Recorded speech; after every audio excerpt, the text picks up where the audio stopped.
আলাইকুম। আজকের ভিডিওতে আমরা শিখব হচ্ছে প্রিপোজিশন, যেটা কিনা নাউন বা প্রোনাউনের সঙ্গে অন্য কোনো ওয়ার্ডের সম্পর্ক স্থাপন করে। সো প্রিপোজিশন পড়তে শুরু করি। প্রিপোজিশন কাকে বলে? প্রিপোজিশন হলো এমন একটি শব্দ যা কোনো নাউন বা প্রোনাউনের সঙ্গে বাক্যের অন্য শব্দের সম্পর্ক প্রকাশ করে।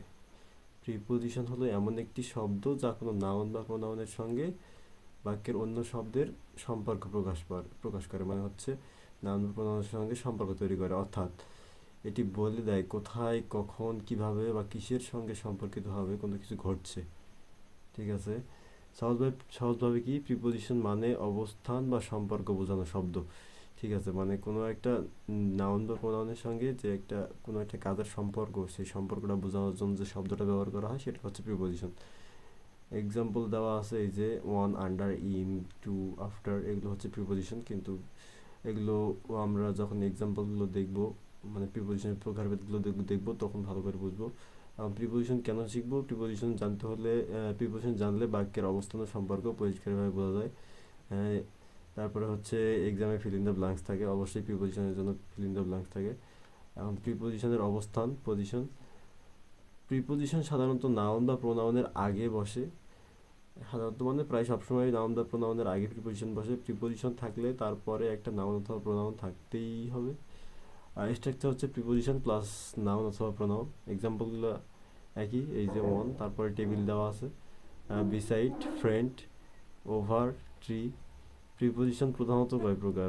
প্রিপোজিশন মূলত 5 প্রকার: preposition of place, preposition of time, preposition of direction, and preposition of agent or instrument, preposition of Rezon or purpose. Preposition of place স্থান নির্দেশ করে, মানে যে শব্দটা দ্বারা স্থান নির্দেশ করা হয় তখন সেই শব্দটা হচ্ছে প্রিপোজিশন অফ প্লেস।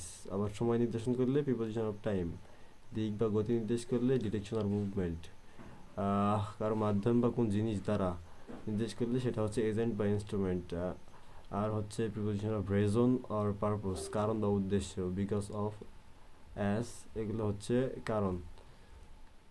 প্রথম প্রিপোজিশন অফ প্লেস বোঝায় কোথায় কিছু আছে। এক্সাম্পলগুলো যদি দেখি, the cat is on the roof, বিড়ালটি ছাদের উপর আছে। বিড়ালটি ছাদের উপর আছে, কোথায় আছে? ছাদের উপরে, অন দ্য রুফ। সো এই ওয়ানটা হচ্ছে প্রিপোজিশন অফ প্লেস। তারপরে হি লিভস ইন ঢাকা, সে ঢাকায় থাকে। ইন ঢাকা, ঢাকায়, ইনটা হচ্ছে প্রিপোজিশন অফ প্লেস। এই ইন, ওয়ান এগুলো আবার অন্যান্য মানে প্রিপোজিশনের ক্ষেত্রেও থাকতে পারে, কিন্তু বুঝতে হবে যে বিষয়টা প্লেস বোঝাচ্ছে কিনা। যদি প্লেস বোঝায় তখন এটা preposition of place.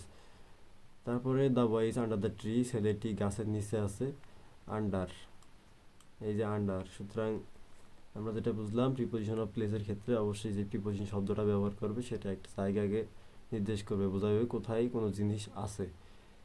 R common ওয়ার্ডসগুলো কী ব্যবহার হয় প্রিপোজিশন অফ প্লেসের ক্ষেত্রে? In, on, under, over, between, behind, beside, near.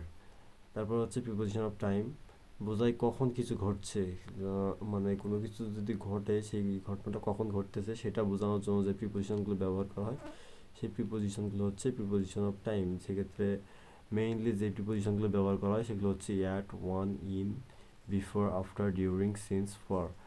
এক্সাম্পলগুলো: we wake up at 6 PM, আমরা সকাল 6টায় উঠি। অ্যাট 6 PM, সকাল 6টায়। We go to school in the morning, আমরা সকালে স্কুলে যাই। ইন দ্য মর্নিং, সকালে। ইন দ্য মর্নিং, সকালে। The exam is on Monday, পরীক্ষা সোমবারে। সোমবারে পরীক্ষা আছে। অন মানডে, সোমবারে। সুতরাং প্রিপোজিশন অফ টাইম, সময় নির্দেশ করার জন্য যে প্রিপোজিশনগুলো ব্যবহার করা হয় সেগুলো হচ্ছে প্রিপোজিশন অফ টাইম। সেক্ষেত্রে এই যে এই প্রিপোজিশনগুলো সব থেকে বেশি সময় ব্যবহৃত হয়। তারপরে আছে হচ্ছে প্রিপোজিশন অফ ডিরেকশন আর মুভমেন্ট, দিক বা গতি নির্দেশ করে, বোঝায় কোথায় যাওয়া হচ্ছে বা কোন দিকে কিছু চলছে। সেক্ষেত্রে সেটা হবে হচ্ছে প্রিপোজিশন অফ ডিরেকশন আর মুভমেন্ট। এক্সাম্পলগুলো হচ্ছে she is going to school, সে স্কুলে যাচ্ছে। টু স্কুল, স্কুলে যাচ্ছে মানে স্কুলে যাচ্ছে, স্কুলের দিকে। The dog run after the cat, কুকুরটি বিড়ালের পিছনে দৌড়ালো। আফটার দ্য ক্যাট, বিড়ালের পিছনে, বিড়ালের পিছনে কুকুরটি ছুটতেছে না। সেক্ষেত্রে এটা হচ্ছে preposition of direction of movement. They walked into the room, তারা ঘরের ভিতরে ঢুকলো। They walk into the room, তারা ঘরের ভিতরে ঢুকলো। ইনটু দ্য রুম, ঘরের ভিতরে। কমন ওয়ার্ডসগুলো হচ্ছে to, from, into, out of, towards, through, across, along. Preposition of agent or instrument বোঝায় কে কাজটি করছে বা কি দ্বারা হচ্ছে।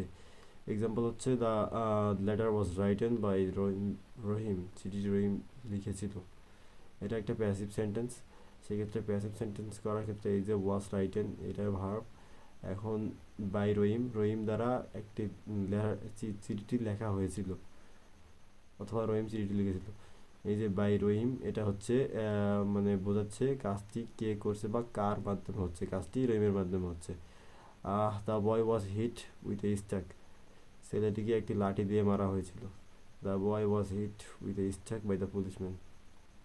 ঠিক আছে, বাই, উইথ, ফ্রম এগুলো কমন ব্যবহৃত হয় প্রিপোজিশন অফ এজেন্ট আর ইনস্ট্রুমেন্টের ক্ষেত্রে। তারপরে আছে প্রিপোজিশন অফ রিজন আর পারপোজ, বোঝাই কেন কিছু ঘটছে বা কি উদ্দেশ্যে।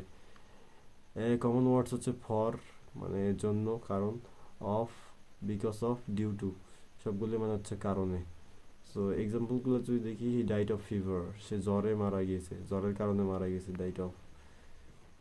হি went out of a walk, সে হাঁটতে বের হয়েছিল।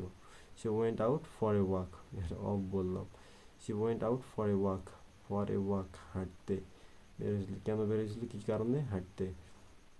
We thanked him for his help, আমরা তার সাহায্যের জন্য তাকে ধন্যবাদ জানিয়েছি। ফর হিজ হেল্প, তার সাহায্যের জন্য, আমরা তাকে ধন্যবাদ কেন জানিয়েছি, তার সাহায্যের জন্য। সুতরাং আমরা যখন কোনো কিছু ঘটছে কী কারণে বা কী উদ্দেশ্যে বোঝাই, তখন সেটা হচ্ছে প্রিপোজিশন অফ রিজন আর পারপোজ।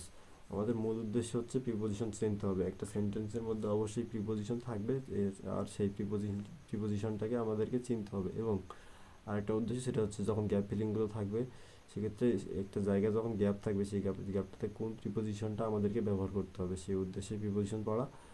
এর পরবর্তীতে আমরা প্রিপোজিশন নিয়ে আরও পড়ব। আজকের ভিডিও এই পর্যন্ত। আজকের ভিডিওতে আমরা কী শিখলাম, প্রিপোজিশন সাধারণত নাউন বা প্রোনাউনের সঙ্গে সম্পর্ক বোঝায়। তারপরে হচ্ছে প্রিপোজিশন সাধারণত নাউন বা প্রোনাউনের আগে বসে। প্রিপোজিশন 5 প্রকার, প্রতিটি প্রকারের নির্দিষ্ট শব্দ উদাহরণ আছে। প্রিপোজিশন ঠিকভাবে ব্যবহার করলে ইংরেজি আরও স্বচ্ছ ও অর্থপূর্ণ হয়।